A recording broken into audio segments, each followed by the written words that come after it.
Shushuna Pro Beats. Macha uchienda ikoko peace kala dointa ini utashushuna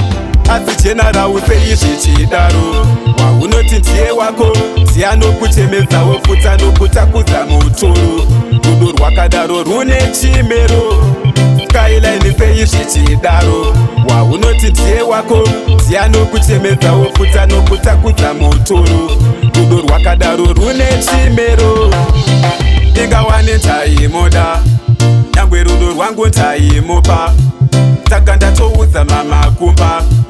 kuti ndiye wangu chitakuda kutoganza ndichiti ndamuwana wandichazofara naye mangwana rudo rwedu kwatabvakachana asi nhasi wandiratidza kusagutsikana asi jenarau seizvi chidaro waunoti ndiye wako ziyanokuchemezawo futa nokutakudza mutoro rudo rwakadaro rune chimero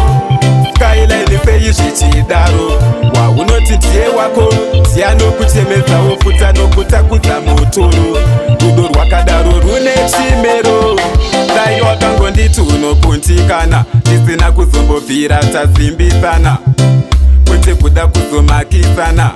ipapo vanhu vaungana loko waunovula zvakutsanza antavaningatitiisaka ona etikweni nazondiwa ivanhuvohambana asi jenarau seizvi chidaro waunoti ndiye wako ziyanokuchemezawo futa nokutakudza mutoro rudo rwakadaro rune chimero skyline seizvi chidaro waunoti ndiye wako ziyanokuchemezawo futa nokutakudza mutoro rudo rwakadaro rune chimero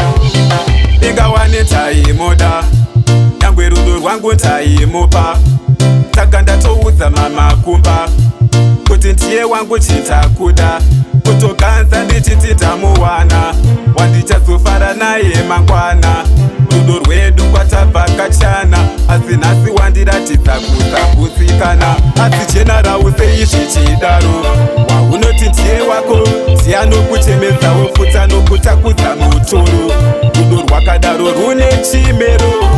skyline seizvi chidaro waunoti ndiye wako ziyanokuchemezawo futa nokutakudza mutoro